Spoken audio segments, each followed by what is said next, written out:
brevísimamente, digamos, nada más que una pequeña mención a un momento muy especial de nuestro segundo curso de Salud Internacional que llevamos adelante en forma conjunta entre el Consejo Consultivo de la Sociedad Civil, la Cancillería Argentina.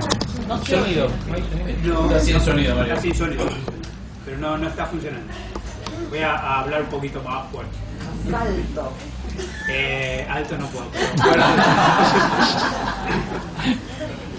Te decía que muy brevemente que el marco de la reunión de hoy es una jornada muy especial porque se trata de la última jornada, la última día de contenido, digamos, del curso, del segundo curso de Salud Internacional que llevamos adelante en conjunto con el Consejo Consultivo de la Sociedad Civil y la Cancillería Argentina y la Universidad Nacional de La Matanza. Esta iniciativa ha sido de alguna manera digamos, validada por la presencia de muchos de ustedes, digamos, y probablemente, como se ha adelantado el horario, algunas personas sigan llegando y tendremos hasta algún problemita de espacio. Haremos un poquito de esfuerzo para entrar todos, y la jornada en realidad tiene un carácter especial porque por una serie de circunstancias y por la amabilidad hacia Cristina, digamos, hemos tenido la posibilidad de contar con su presencia. Hacia Cristina ha estado participando de la jornada de AMGES y de la Federación de Médicos Generales en La Pampa, y bueno, digamos, no necesita, digamos, introducción, pero nada más que me parece que lo que corresponde es introducir desde el afecto, digamos, y el afecto significa que para nosotros es una enorme alegría que haya Cristina hasta aquí. Significa en su presencia muchísimos años de trabajo académico sólido, serio, digamos, formando generaciones digamos, de profesionales, de universitarios y de militantes de la medicina social en toda América Latina, digamos, y con una experiencia además, digamos, enraizada en el intento de solución de problemas nada menos que en el Instituto Federal de México, digamos, una experiencia que muchos hemos seguido, hemos estudiado en relación a las posibilidades de la gestión en contextos, digamos, extremadamente difíciles. Así que para nosotros es primariamente, digamos, una enorme alegría que haya Cristina esté con nosotros, digamos, compartiendo esta última jornada del curso, y también por este mismo motivo le habíamos pedido al embajador Laborde que nos acompañe también en esta jornada, digamos, por lo cual le vamos a dar también la posibilidad de que le dé la bienvenida a nuestra visitante. Bueno, muchas gracias. Buenas tardes a todas, a todos. Muy breve, me parece lo principal es lo que tengamos que escuchar de la doctora Laurel, y darles la bienvenida, felicitar a los organizadores del curso, Tuana, Giglio, doctor Rovere, por la idea, ¿no? por la concepción de tratar de preocuparnos por la salud, de ver el tema de la prevención y de concebir nuestro lugar como Latinoamérica. ¿No? Ya hace rato que deberíamos haber dado cuenta que justamente la suerte nuestra está unida, ¿no? En Argentina especialmente, la cultura hegemónica nos trató de hacer creer que éramos más europeos que los demás. Competíamos en eso. Bueno, tuvimos un gran escritor, el Máximo, que dijo que en inglés nació en el exilio, ¿no? Esa idea de sentirse europeo. Y ahora comprendemos que efectivamente es América Latina lo que nos va a hacer poder transitar un camino de liberación, ¿no? Es simbólico que la Universidad de La Matanza, digamos, sea sede del primer curso y que este sea la Cancillería en segundo lugar. La Universidad de La Matanza es parte de un esfuerzo que se ha hecho de poder extender al conurbano los conocimientos, de vuelta evitando ese elitismo, ¿no? En las clases de migrantes, concentrar la educación, el conocimiento, la jerarquía, ¿no? expandirla, de acercar la posibilidad de que la educación pública sea el gran igualador, el gran motor del ascenso social, y nosotros estamos muy contentos que sea en la Cancillería, ¿no? Le explicamos a Asa Cristina que esta es la casa de los Anchorena. En realidad no era la casa de los Anchorena, sino eran 11 hermanos y esta era casa de 2 de los Anchorena. Es decir, había 3 casas, de las cuales una era de cada hermano, los otros 9 tenían casas similares, y una casa que la de allá, que es extraordinaria, tiene 4 pisos, era por si venía alguna visita y se quedaba a dormir. En vez de decir, bueno, usar el sofá, le decían, anda a la casa 1. Y así no fue, ¿no? Digamos, una oligarquía que durante mucho tiempo influyó a los gobernantes de este país, que era una ley dominante que prefería asociarse con los imperios en desmedro de nuestro pueblo.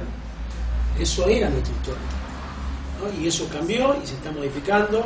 Estamos todos transitando un camino, digamos, de integración de esta segunda y definitiva independencia. Cuando hablamos de la segunda y definitiva es porque la primera fracasó, y entonces que nosotros en este camino inédito, no planificado, estemos nosotros haciendo nuestro aporte, nuestro granito de arena, nos pone muy contentos. Así que seguramente va a ser muy buena jornada, ha sido muy buen el curso, y bienvenido a la Cancillería, y sobre todo esta idea de poder pensar en nuestra Latinoamérica. Muchas gracias.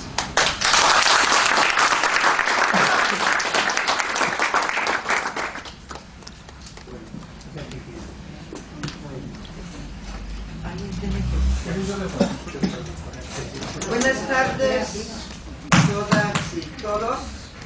Yo quiero... No sé dónde andamos. A mí siempre me da mucha preocupación la tecnología, porque a la mera hora nunca funciona. Entonces llegamos, le instalamos, todo estaba bien, ahora no quiero. Entonces, perdón, entonces mientras se arregla esto, yo espero que se arregle, voy a decir, lo que quiero hablar es, en primer lugar, sobre la globalización realmente existente, o sea, no... Luego quiero ver un poco sobre el papel de los organismos supranacionales y organismos filantrópicos del gran capital. Cómo eso da una nueva modulación a la salud, el nuevo proceso de trabajo en salud, y finalmente una cosa muy rápida sobre los resultados. También voy a pedir una disculpa porque originalmente me habían dicho que sería bueno que hablara 30 minutos, y como ustedes saben es muchísimo más difícil hablar 30 minutos que una hora. Entonces logré que me dieran un poco más de tiempo, entonces yo voy a tratar de hacer una exposición más o menos 45-50 minutos, y no sé qué podemos hacer porque siempre es más fácil seguir una exposición cuando se tienen los puntos para que ustedes lo puedan ver, pero yo propongo que empiezo a hablar de cualquier modo, porque si no vamos a estar aquí entre que se ve.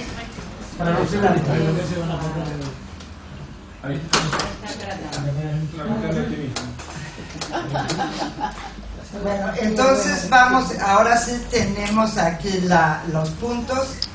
Entonces,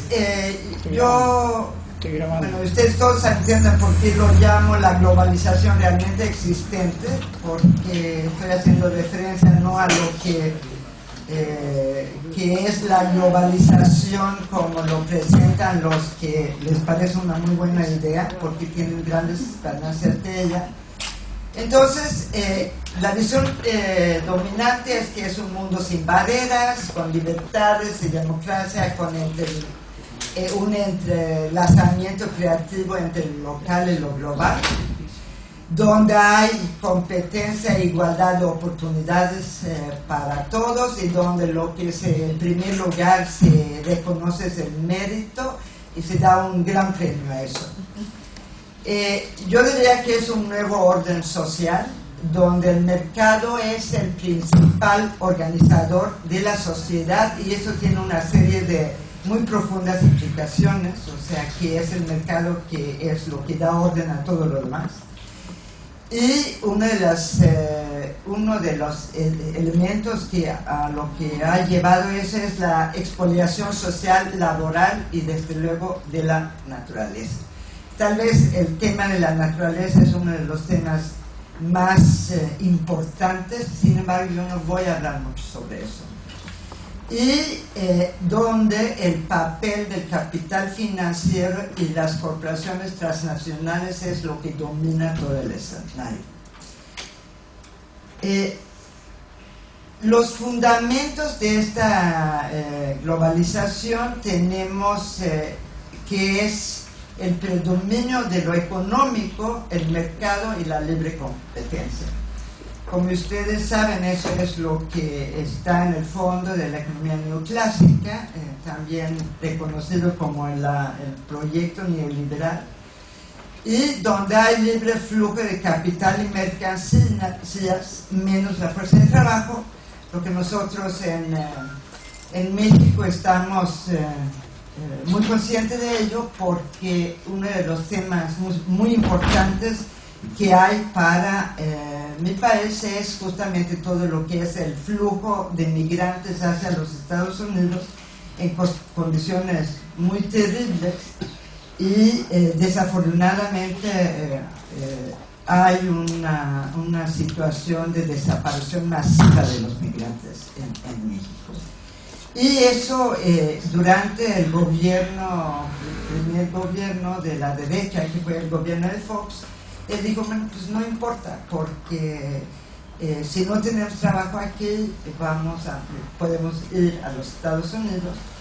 Y durante 6 años tenemos una emigración más o menos del orden de 500,000 de personas mexicanas al año. Con las Torres Gemelas se cerró la frontera, y ahora está más bien, desafortunadamente, el gobierno mexicano es quien está garantizando la seguridad de la frontera norte de México y sur de los Estados Unidos. Bueno, hemos tenido, y ustedes lo conocen bien, el ajuste, un cambio estructural, que son todas las contrarreformas, con la desregulación, privatización, retiro del Estado, pero con una estricta disciplina fiscal. Bueno, el papel de los organismos supranacionales creo que es importante. Todos hablamos un poco indiscriminadamente del Fondo Monetario, del Banco Mundial, el OMC, pero creo que hay una división del trabajo entre ellos que es importante tenerlo presente. En esos términos, el Fondo Monetario es quien define las nuevas políticas, ellos para hacer los rescates financieros y para la renegociación de la deuda, y ellos en esos términos son los que dicen que tiene que haber un ajuste estructural, porque si no, no se hace la renegociación de la deuda. Y los acuerdos que se firman con el Fondo Monetario generalmente van junto con condicionalidades, o sea, para que se firme el acuerdo los países tienen que comprometerse de hacer cierto tipo de cosas, y eso está, algo que a nosotros nos importa, está presente en salud, en seguridad social, en las reformas laborales, etc. Quien presta y opera esos convenios es el Banco Mundial, y no hay que olvidarse que el Banco Mundial es un banco, y eso es muy importante porque acaba de salir un artículo hace 2-3 años que está demostrando cómo el Banco Mundial ahora tiene muchos problemas porque tiene que competir con otros bancos en los préstamos internacionales. Entonces tiene toda una estrategia, porque el Banco Mundial tiene que sostenerse, entre otras cosas, con las tasas de interés que nos están del dinero que nos está prestando a los gobiernos. Pero ellos también son los que hacen los modelos de reforma y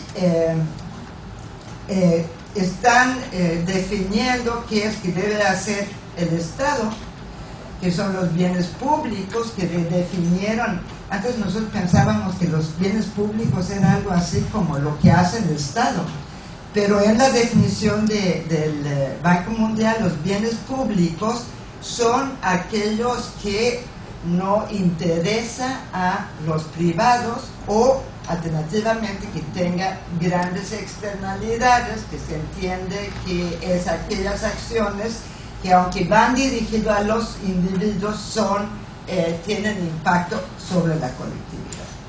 Y todo esto debe de ir al mercado, y lo que nosotros antes reconocíamos como bienes públicos, por ejemplo el sistema de salud público, ahora está conceptualizado como bienes privados y que deben de estar expuestos a la competencia. Miren, yo creo que esas, aunque puede sonar así como no muy no sé, sin embargo lo que es muy importante tener presente es cómo se han cambiado los conceptos, porque lo que mucha gente entendía y sigue entendiendo como bienes públicos, en realidad ya tiene un contenido distinto. Y lo mismo se puede decir con una serie de conceptos que han sido como tomados, redefinidos, y ahora la gente lo usa. Si ustedes escuchan incluso a los gobiernos y funcionarios de gobiernos progresistas, de repente están utilizando lo que es las palabras del Banco Mundial, que está ligado a una ideología muy clara, y nadie se está dando cuenta. Entonces, a estas alturas hay una fenomenal confusión de qué se quiere decir con una palabra, y eso creo que es muy importante tenerlo presente. Y por último, lo que se ha propuesto por el Banco Mundial es lo que se ha llamado la modernización del Estado, porque los programas y las políticas de ajuste y cambio estructural, desde luego, ha generado, y quienes mejor lo saben son ustedes, ha generado unas rebeliones populares muy importantes. El papel de la Organización Mundial del Comercio es esencialmente defender los intereses de los grandes capitales, y por ello ahí tenemos lo que es la propiedad intelectual y la protección de las inversiones, y también lo que están defendiendo es el libre comercio, los flujos de capital y de servicios aseguradores. Estamos frente a una situación nueva, que son los acuerdos que tal parece que se van a firmar entre los Estados Unidos y Europa, y la Alianza del Pacífico, que ya abre esencialmente un bloque enorme, y significativamente la negociación de TISA, como lo llaman, o TPP, según quien habla de ello, están haciéndose en secreto. Ni siquiera los países europeos están participando en la negociación, pero los acuerdos son secretos. Entonces, y podemos entender por qué son secretos, entre otras cosas, porque va a significar una defensa muy grande a nivel internacional de lo que son los intereses de los grandes capitales respecto a, por ejemplo, cláusulas que hacen relación con los medicamentos, que hace relación con lo que es la entrada de prestadores de servicios en los países, y ahí incluso está previsto que si un gobierno le ocurre volver a expropiar alguno de esos servicios, entonces tiene que pagar una altísima indemnización por ganancias perdidas al futuro de estas empresas. Bueno, en medio de esto, la Organización Mundial de la Salud y la OIT han sido bastante marginalizados. Han perdido la rectoría y la formulación de políticas. Tienden a preservar una visión de bienestar social, aunque muy mucho más reducida de lo que tenían anteriormente, y en el fondo de eso es que han sido debilitadas por la fuerza que tiene el Fondo Monetario, el Banco Mundial y el retiro de los estados. O sea, a estas alturas la OMS, el 80% de su presupuesto es presupuesto de donaciones. O sea, no es el presupuesto básico que las naciones le dan, y eso significa que está esencialmente dependiendo de estos donaciones que tienen. Y una buena parte de esas donaciones vienen precisamente del Banco Mundial, y otra parte vienen, por ejemplo, de Bill Gates. Entonces uno dice, ¿cómo es posible que Bill Gates abre la Asamblea Mundial de la ONU? Y es por el dinero que viene para la ONU. Bueno, vamos a entrar ya un poco más específicamente qué ha ocurrido con esa nueva, la globalización realmente existente.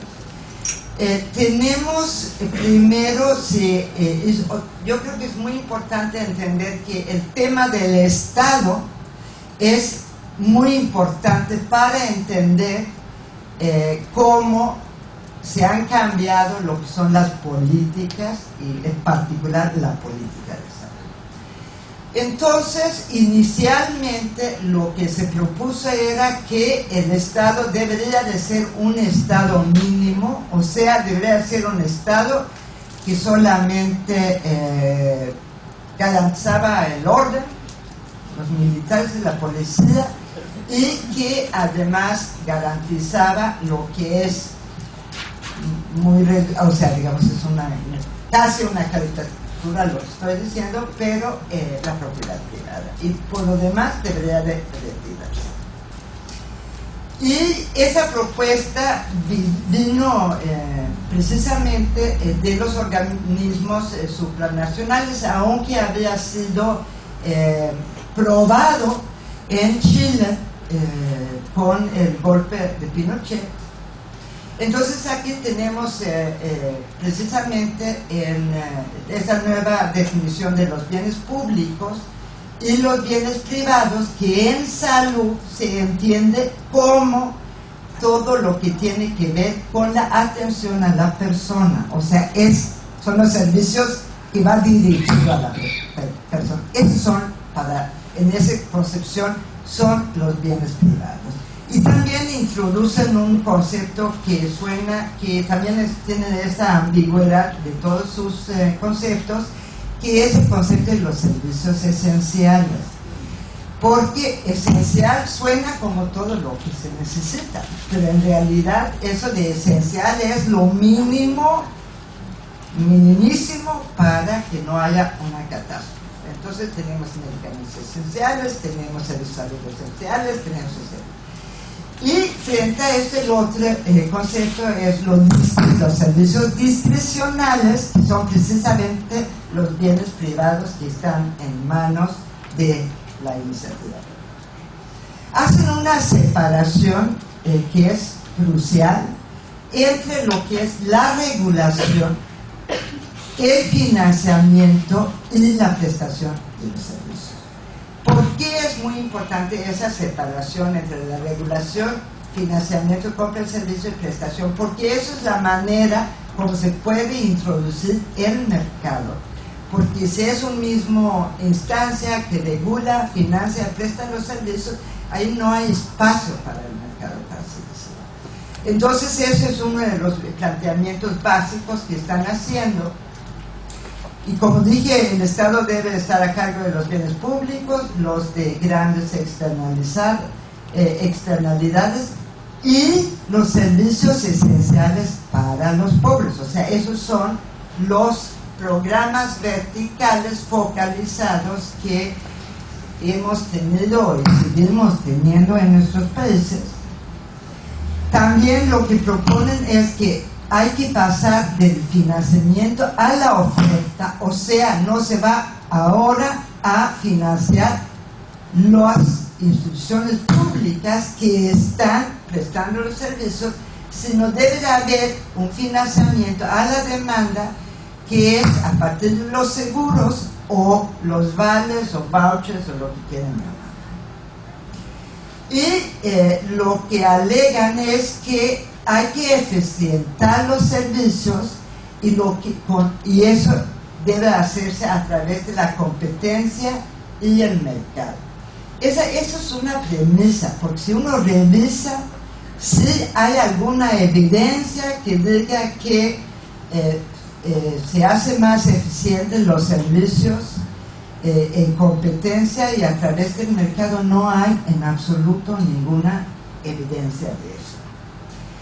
Y además, como va a haber compra-venta de servicios, sea eso a través de los seguros públicos de los privados, hay que definir los paquetes o planes de servicios y fijar su costo, lo que equivale, aunque ocurre dentro del sistema público, equivale a su mercantilización.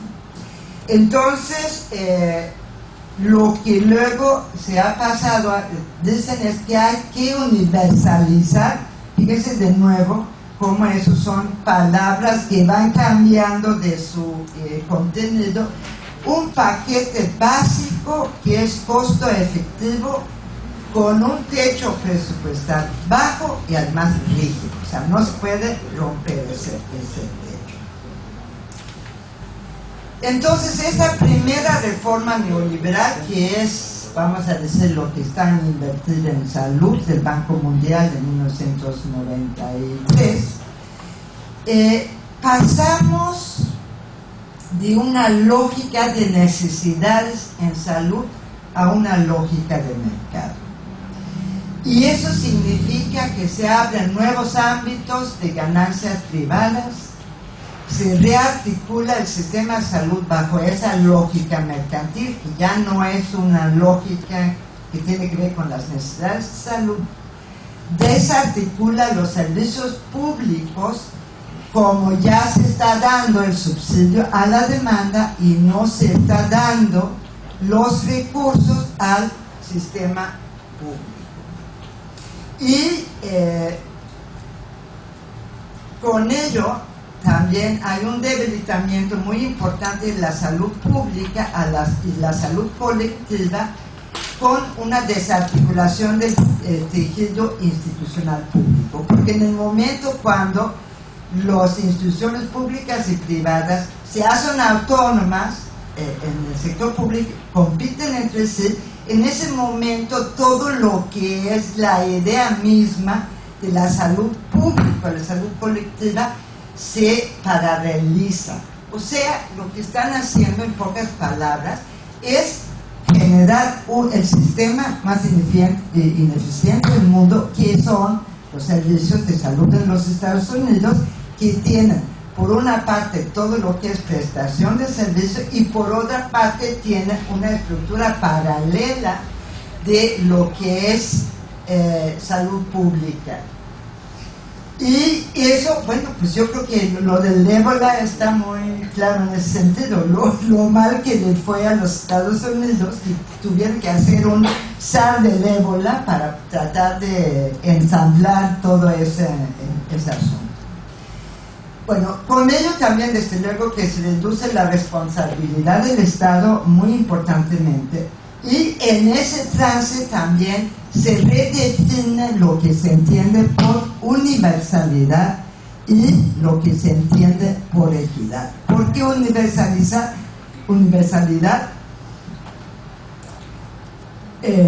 Va teniendo un adjetivo que es la universalidad básica. O sea, ya no es universalidad entendido como todo lo necesario para todos, ya es básica, o sea, son estos servicios esenciales de un paquete que ya es de universalidad.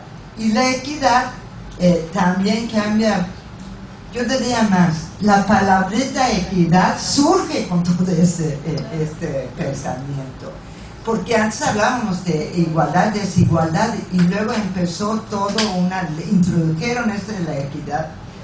Y no me voy a meter en ese tema porque es un tema muy complicado. Pero es otra de las palabras que ya cambió, que ya se introdujo en el discurso. Y por último, lo que se hace en esta reforma es que se suprime el derecho a la salud. O sea, ese tema de que el derecho a la salud es un derecho de todos los ciudadanos, eso desaparece, porque lo que nosotros entendíamos con eso era algo semejante a lo que era la universalidad, en el sentido de que era todos los servicios necesarios ante la misma necesidad. Bueno, como eso llevó esa nueva primera reforma, no solamente en salud, llevó a un gran descontento y a una movilización popular muy importante.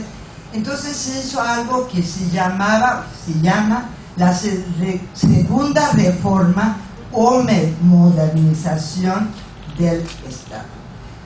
Mucha gente piensa que ahora sí se dieron cuenta de que no se puede retirar el Estado así nomás, porque tiene que estar presente, tiene que regular los servicios, tiene que prestar otros servicios.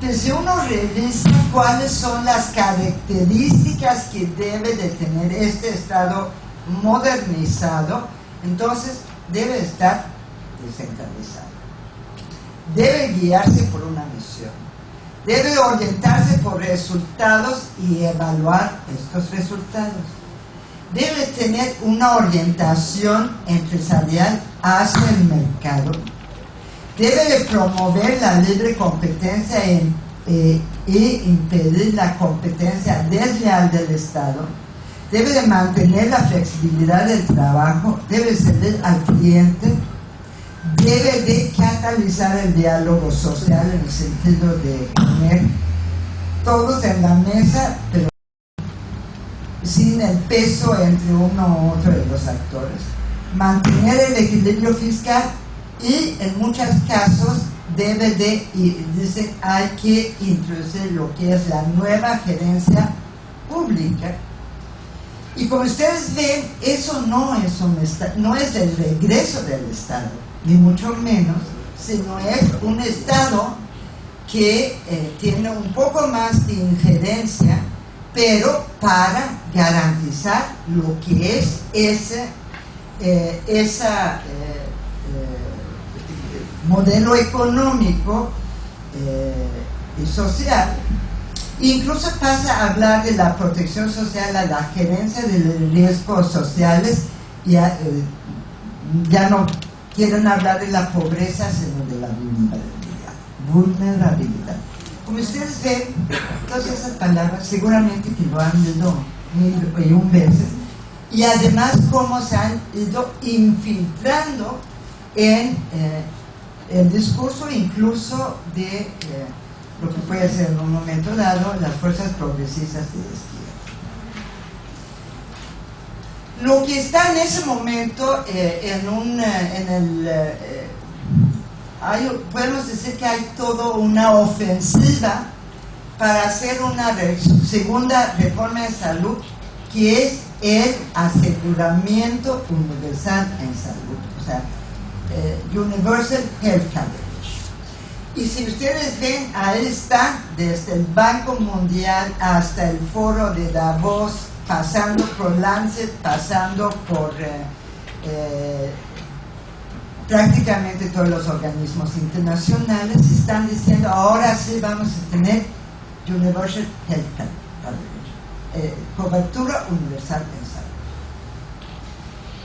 Y eso es en realidad múltiples combinaciones de seguros públicos y privados.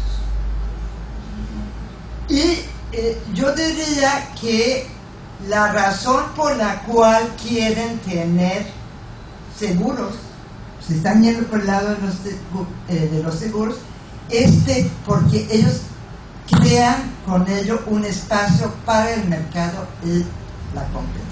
O sea, el seguro, ¿qué es el seguro? O sea, ya no voy en este momento a mencionar. Es algo, es un voucher para tener acceso a los servicios, ¿no? Estamos en eso. O sea, yo tengo el seguro dice que yo tengo derecho a atender. Luego puede ser un seguro chiquitito o puede ser un seguro que cubre todo, pero eso es en realidad la idea. Y en esos términos lo que hace el seguro es que garantiza el pago en la compra-venta de servicios. Y eso ha sido importante porque en estos esquemas casi siempre hay un seguro subsidiado con recursos públicos, lo que quiere decir que quien está garantizando el pago o una demanda efectiva respaldado por dinero es en realidad los fondos públicos. También aquí, como es un seguro, hay que poner un precio a los servicios, porque un seguro funciona con una lógica de que no es que yo hago un seguro, entonces el seguro cubre todo, sino si yo voy a trabajar con un seguro y mis ingresos van a ser por el servicio que yo presto, ese seguro yo necesito saber para qué es bueno. Y eso significa que se tiene que hacer un paquete de servicios donde las intervenciones que están en ese paquete de servicios tienen que estar costeados. Y eso particularmente cuando tenemos seguros públicos, seguros subvencionados con recursos públicos, pero también privados, porque los que van a prestar esos servicios van a decir, bueno, yo primero, antes de ver si entro a eso, yo quiero saber cuánto me va a costar. Y entonces definen paquetes de distinto tamaño, los mínimos, los garantizados, etcétera, etcétera. Bueno, con eso lo que tenemos definitivamente dentro de salud es una lógica de los servicios privados. Y en casi todos los casos tenemos además copagos o coaseguros y prácticamente en todos los casos también tenemos seguros complementarios privados. Bueno, entonces eso es la manera como la primera y segunda reforma en salud va transformando la salud en claramente. Bueno, yo creo que también aquí es muy claro de ver cómo ha surgido un nuevo pensamiento hegemónico donde todo lo que tiene que ver con las mediciones, las métricas y las evidencias hoy es lo que es la ciencia en salud. Y aquí, sin embargo, hay un recorte muy estrecho de los objetos de estudio y en la investigación, o sea, se saca un pedacito muy chiquito y a ese pedacito chiquito se aplica lo que es este pensamiento de las mediciones y las evidencias. Y yo creo que a nadie le cabe duda en ese momento que hay un predominio de la economía de la salud a expensas del pensamiento complejo de salud pública y salud colectiva. Yo creo que eso es importante también tenerlo presente, que en un momento dado, para los que son estudiosos de la medicina social, en un momento dado nosotros teníamos un conflicto muy fuerte con la salud pública, o sea, había como una confrontación entre la medicina social y la salud pública, y ahora quedamos del mismo lado, o sea, porque ni nos quieren a nosotros, pero tampoco a la salud pública. Entonces yo creo que ahí es necesario una especie de alianza estratégica entre la salud pública más tradicional y lo que es la salud colectiva. Bueno, la salud en el nuevo orden social, si lo queremos ver así, su importancia estriba en que es una actividad económica muy importante, aun donde representa poco, ese 6% del Producto Interno Bruto, y que es una de las actividades económicas más importantes de un país, hasta el 18%, a lo mejor ya son el 19% en los Estados Unidos, Ahí tenemos la industria farmacéutica, el equipo médico, está presente tanto en los sistemas públicos como, pero el gran emergente, podemos decir, es el capital financiero asegurador y las corporaciones privadas. Y en esos términos también podemos ver como el derecho a la salud, las instituciones públicas y la planeación estatal es un obstáculo para la expansión del capital y los negocios. Entonces, sin embargo, aquí se genera un dilema, y eso lo podemos ver no solamente en el terreno de la salud, porque resulta que emerge una contradicción entre el papel del Estado como garante de la acumulación y su papel de legitimador del orden social. No es por nada que el tema de la cohesión social hoy día está presente en todos los documentos que se hacen, desde la OMS, desde el Banco Mundial, desde el Fondo, etc. Porque lo que y eso que expresa es que lo que era el papel del Estado como legitimador del orden social está roto. Entonces está rota también lo que es la cohesión social. Bueno, también han entrado en escena la filantropía del gran capital. Es la caridad como nueva ideología.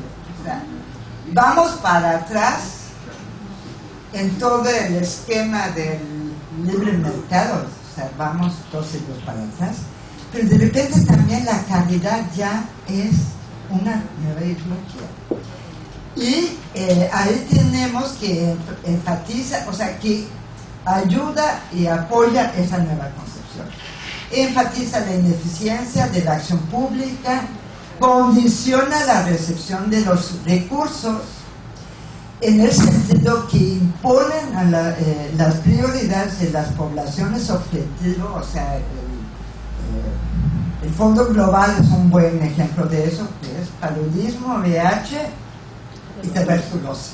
Y ahí vamos con esos 3. Calcula el costo-beneficio inmediato, pero simultáneamente está destruyendo el tejido sanitario de por sí debilitado, genera mayor dependencia y cosecha reconocimiento mientras que está ocultando los problemas de fondo. Y en esos términos también, por último, fortalece el discurso y la victoria cultural de la derecha. Bueno, también lo que quiero mencionar rápidamente es cómo ha habido una incorporación plena de la ciencia al capital.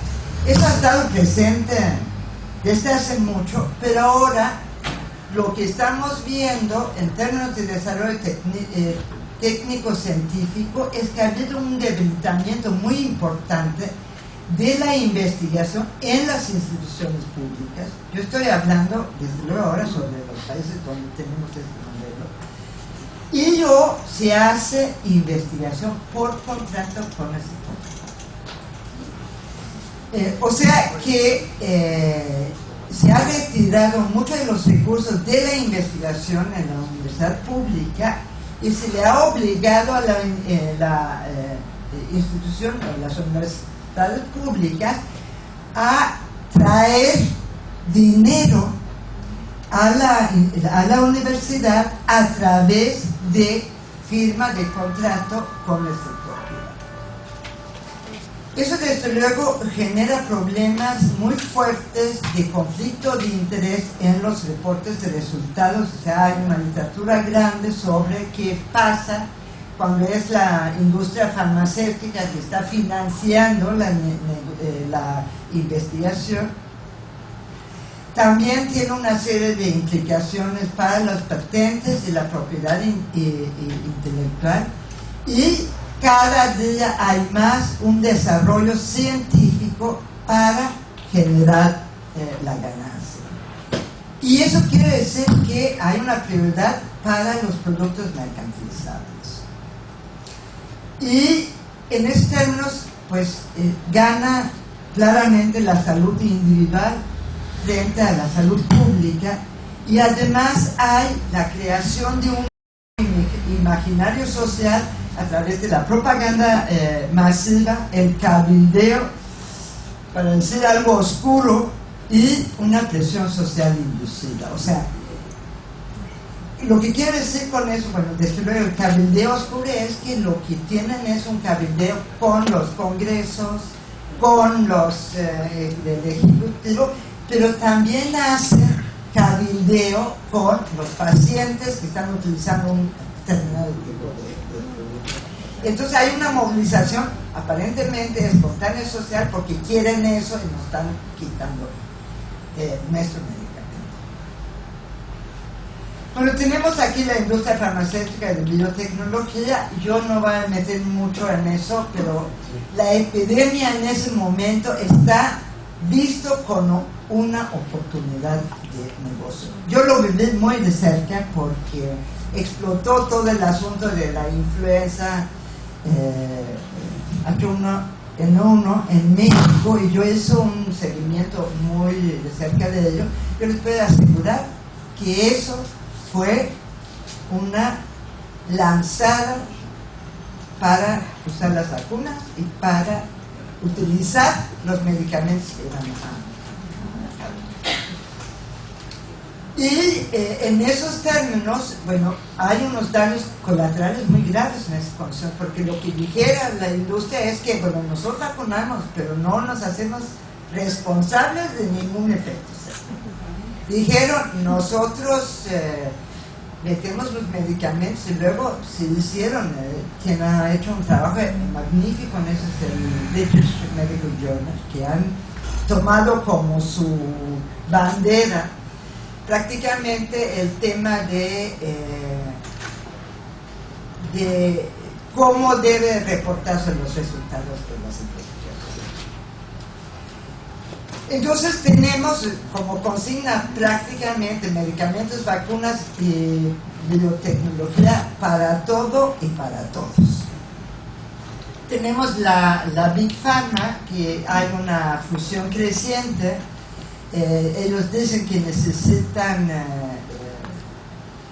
recuperar lo que es el costo de la investigación, pero si uno lo revisa, en realidad ellos tienen la mitad de lo que va para investigación y desarrollo, otro va en administración, el doble. Y además ellos no han encontrado lo que son los nuevos medicamentos realmente importantes. Entonces, también para que... Bueno, tiene una serie de estrategias para avanzar en eso, y yo entiendo que ustedes han tratado este tema en particular mucho, entonces no me voy a... Tenemos la industria de equipo médico, que es una industria donde hay una innovación incesante para vender servicios, y dicen que es una vida útil corta. Hay una aplicación indiscriminada, sin evaluación de impacto, hay pocas o nulas ventajas diagnósticas o de tratamiento. La nueva empresa hospitalaria es el nuevo eje de la práctica médica, trabaja con una densidad tecnología alta, tiene trabajo médico subordinado y una relación sin embargo tiene una relación contradictoria con las aseguradoras dependiendo de cuáles son las formas de pago, pero en realidad la aseguradora y la empresa médica están compitiendo para quedarse con el accidente. Entonces cada uno se inventa distintas maneras de quedarse con ese accidente. Y lo que sí también es muy importante, porque ustedes seguramente han escuchado de que es tan cara hoy la medicina que no podemos dar todo para todos. En realidad lo que hay es un encarecimiento de la medicina absolutamente innecesario. Y es en función de lo que son las ganancias que pueden tener en este tipo de... Bueno, finalmente, en ese complejo creo que es muy importante tener presente que el actor emergente en salud, aunque ha estado presente en muchas partes, es el capital financiero, que es la impulsión de la industria de los seguros privados y la administración de fondos privados, que ha sido la fuerza principal en las reformas, es el financiador necesario para los altos costos de los servicios que no necesitaría ser tan alto. Hay una subordinación del prestador y además están normatizando el acto mismo. Quiero mencionar rápidamente una nueva forma que está tomando, que está incursionando el capital financiero en el mundo de la salud, que es a través de la llamada asociación pública-privada, donde en realidad se hacen contratos de financiamiento, construcción y administración, donde la máxima ganancia, podemos decir, va para lo que es quien pone el capital.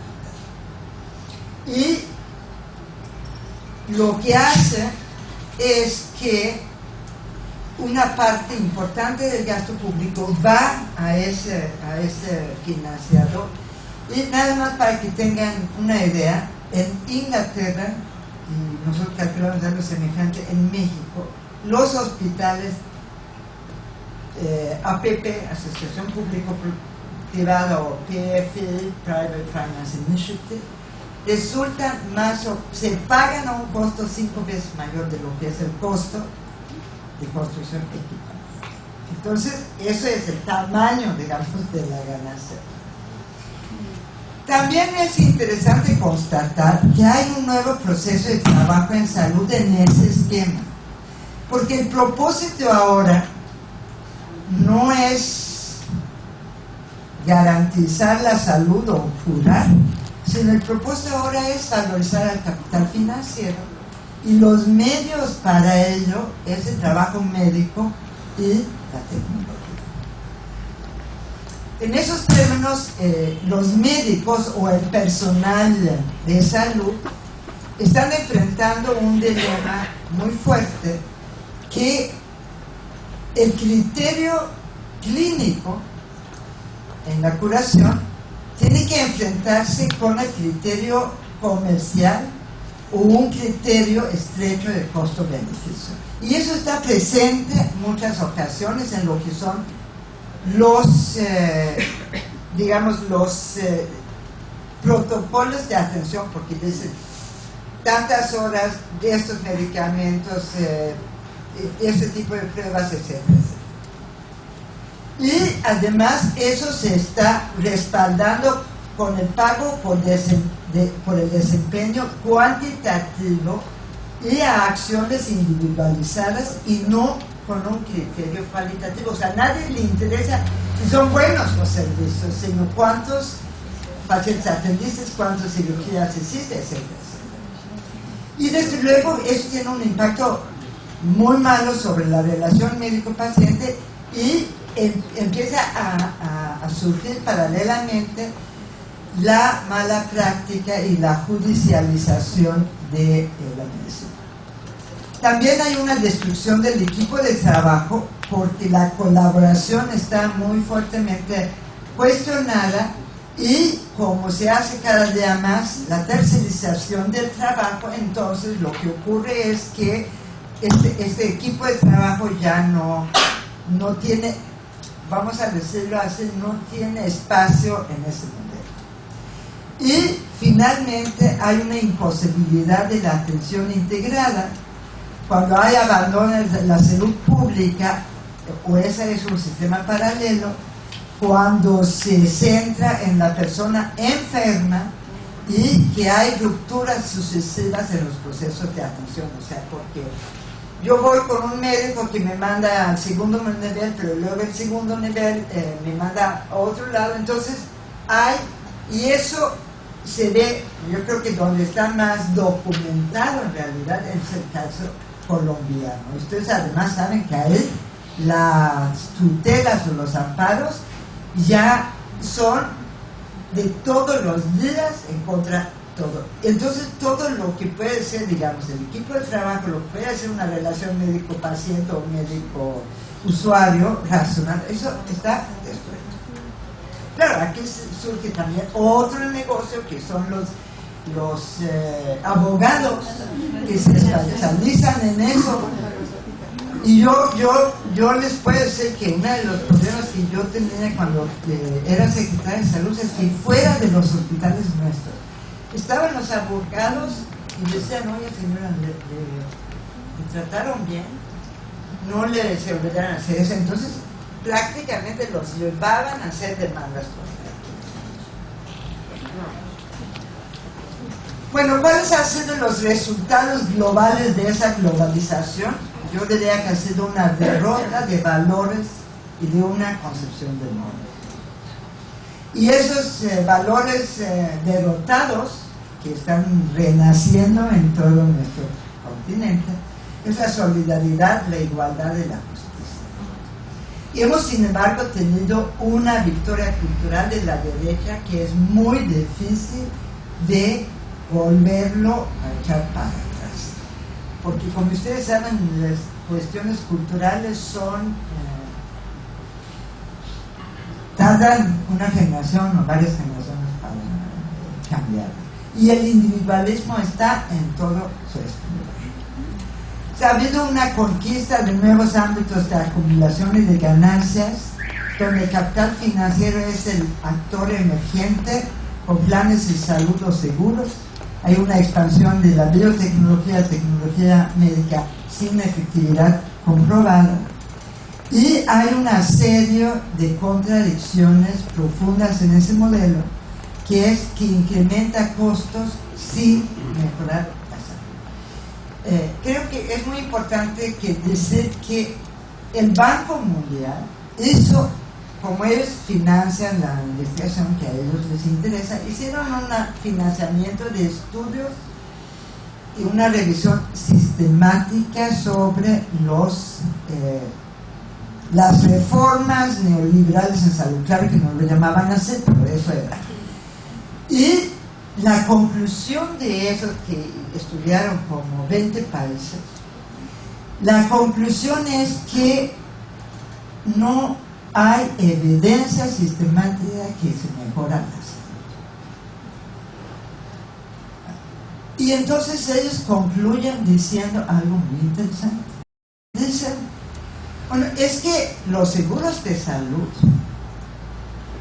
era un nuevo sistema de financiamiento, no tenía por finalidad mejorar las cosas.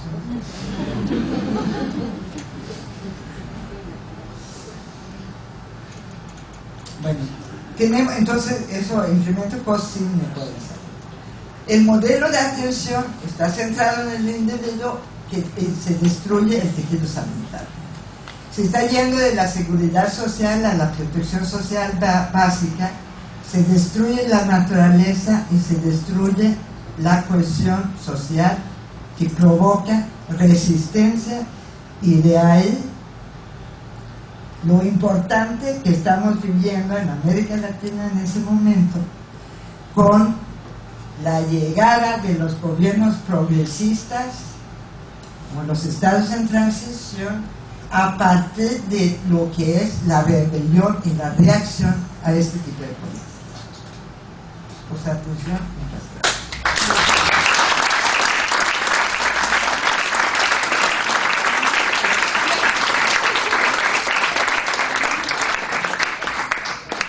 Miren, nada más les quiero decir aquí abajo, que dice www.asacristinalared.com.mx. Esa es la página web mía, que ciertamente se llama El Derecho a la Salud. Y ahí subimos mucho material, no solamente material mío, sino material que tiene que ver con... Bueno, nosotros tenemos, muchísimas gracias a Cristina, un panorama, no solamente este panorama general, sino la forma como esto se está trasladando incluso en este momento pesadamente a Europa, como esa Cristiano mencionó. Yo quería hacer dos pequeños comentarios. Uno totalmente de coyuntura, digamos, vinculado al tema de los... vinculado al rol que esta victoria cultural de la derecha tiene con el bastión de los medios de comunicación masivos. Uno puede pensar que es un problema de Argentina o que es un problema de América Latina, de México, pero el día martes, digamos, 140.000 personas salieron a la calle en Bélgica, digamos, generaron una reacción en la policía, y eso generó una reacción de la población, generando un escenario latinoamericano en Bélgica, digamos, una cosa bastante, esa cosa que uno pensaba que no iba a ver ni iba a ocurrir. El día sábado y domingo, para tratar de saber lo que estaba pasando, nos interesamos un poquito en eso y descubrimos que por lo menos los diarios en lengua francesa de Bélgica no descubrieron que había nada interesante, digamos, para mencionar. Y lo único que había para mencionar esos diarios era que había un intento fallido, digamos, de un plebiscito en Cataluña. Es decir, se tragaron en la noticia de fin de semana una rebelión, digamos, de 140.000 personas en la calle. Amigos comunes, nosotros estuvimos en una reunión en Bélgica el año pasado, nos están informando que esta ha sido una manifestación importantísima, entre otras cosas porque ha roto un intento de la derecha belga de crear una división, digamos, entre flamencos y franco-descendientes, digamos, y que en realidad las dos principales centrales de trabajadores de ambos lugares, digamos, manifestaron juntos. De tal manera, vemos que esta reacción se está dando hoy, digamos, incluso ya en Europa, y en la Europa, digamos, supuestamente menos afectada, suponiendo que es desde el sur, digamos, donde vienen estas reformas. El otro dato tiene que ver con la Argentina, digamos, este panorama que planteó, nosotros podríamos decir, digamos,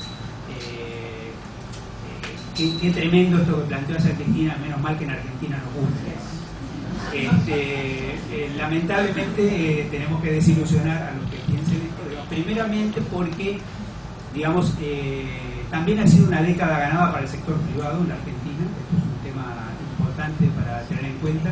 Esta probablemente es la principal explicación por la cual hoy enfrentamos un grave problema de recursos humanos, en esto de que están faltando médicos en un país en el que sobran, en buena medida, digamos, por esta tremenda acumulación de capital.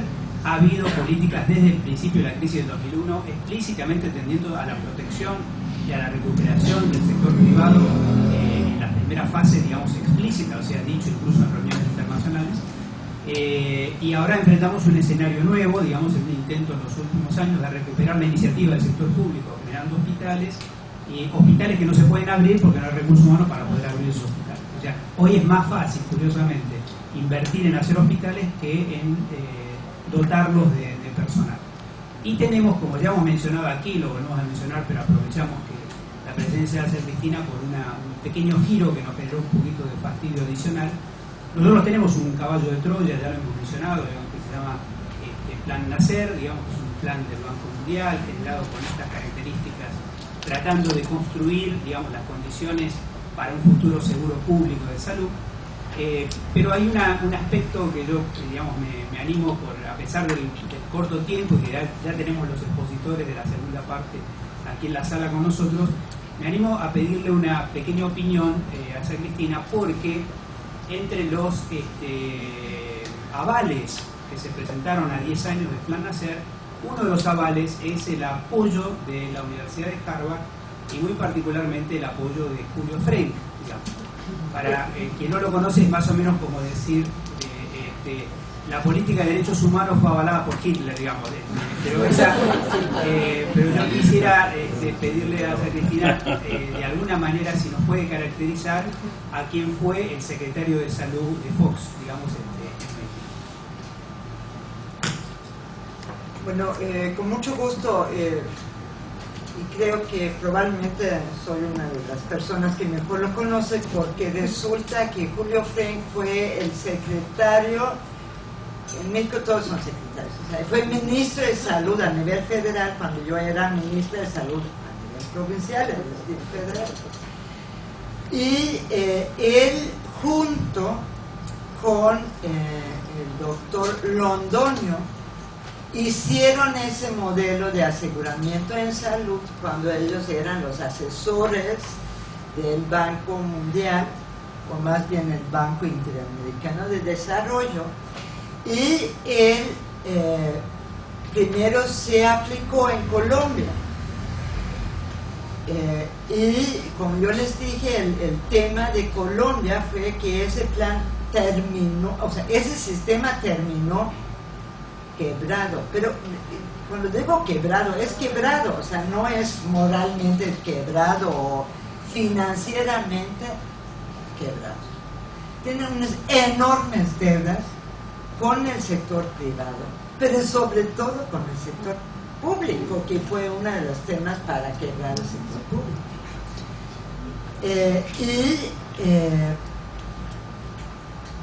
Eso fue un poco desafortunado para ese modelo que haya quebrado, porque eso era el ejemplo a seguir en el mundo. Julio Frenk, cuando fue nombrado ministro de Salud a nivel federal de México, él lo que hizo fue, lo que hay que decir de Julio Frenk es que es un propagandista excelente. O sea, habla muy bien y habla según el público que tiene. Por ejemplo, unos amigos míos dijeron: oye, Cristina, pero Julio ya habla como tú hablas. Sí le dije, pero no lo crean nada.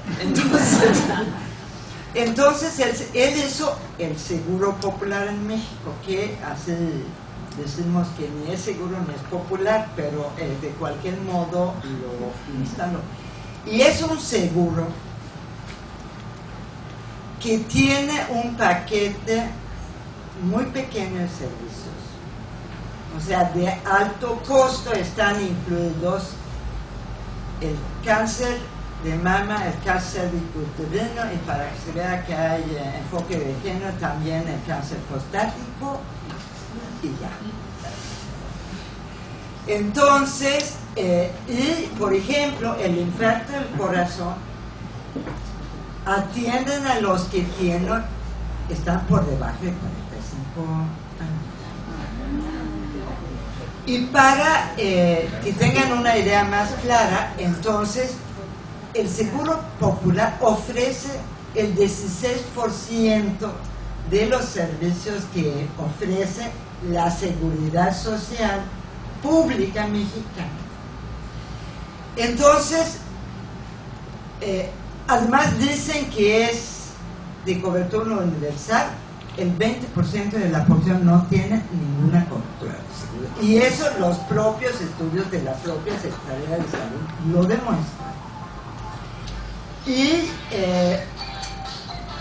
lo que también es muy importante, y me voy a tomar 3 minutos más para hablar sobre eso, es que en realidad lo que se hizo en México, el Banco Mundial dijo en 90, cuando quebramos en 94, porque hemos quebrado 3 veces, y yo creo que vamos a quebrar una vez más próximamente, pero eso, digamos, eso es futurismo. Entonces a él le prestaron a México dinero en 95, un préstamo puente, como lo llaman, y una de las condicionalidades era introducir la separación de funciones en todo el sistema de salud, y además daban el ritmo con el cual eso debe. Como el sistema de seguridad social, el IMSS en México es una institución muy fuerte, porque tiene infraestructura propia, tiene personal propio, cubre más o menos el 45% de la población. Entonces esa estructura resistió. Entonces, de alguna manera, como uno puede ver lo del Seguro Popular, es que como no pudieron con el IMSS, con la Seguridad Social Pública, entonces metieron un caballo de Troya desde fuera con el Seguro Popular y empezaron a presionar. Y además, en esa puja de los recursos, la mayor parte de los recursos, hasta donde pudieran, se iban a la el seguro. Y claro, pues era muy equitativo porque los de seguridad social tenían más servicios que los de los pobres y tal y tal. Un poco para que puedan ver, y finalmente yo digo que están base. Y para que yo personalmente sufrí una presión brutal por parte de Julio Fre, porque yo introduje, cuando era ministra de Salud en el Distrito Federal, servicios médicos y medicamentos gratuitos para toda la población. Entonces empezaron hablando de los medios, un golpeteo en los medios. No, que la Ciudad de México no les importa la salud de los niños y de los grandes, etc. Entonces fue tal la presión, porque además fue en el momento cuando trataron de quitar al gobernador del distrito. Entonces finalmente dijimos, bueno, vamos a sentarnos a negociar. Entonces él me dijo, no era él, sino era su segundo, digamos, que hizo esta negociación. Entonces ese negociador me dijo, bueno, pero ¿por qué no quieren que entre el Seguro Popular? Le dije, porque yo no quiero quitarle derechos a los que viven en el Distrito Federal, y con nuestro sistema tienen muchos más derechos. Entonces, y le dije, si quieres ponemos una mesa para el programa y otro para el tuyo, y a ver dónde se inscriben, ¿verdad? Porque a ti te gusta la competencia, entonces hagamos competencia.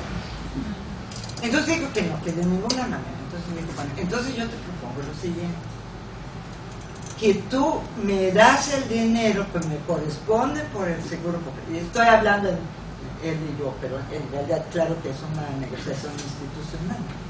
Entonces dije, ¿por qué no tú me das el dinero que me corresponde por el Seguro Popular? Y todos los que están en nuestro programa lo metemos al Seguro Popular, para que yo utilice este dinero para comprar en el sector público, en institutos nacionales, los servicios que yo no tengo.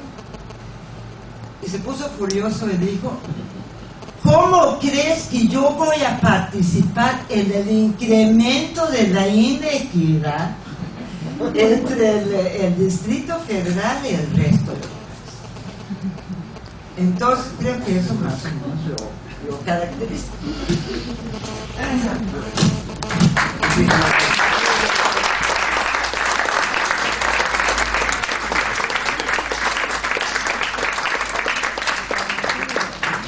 Muchísimas gracias. Vamos a tener que hacer un pequeño corte.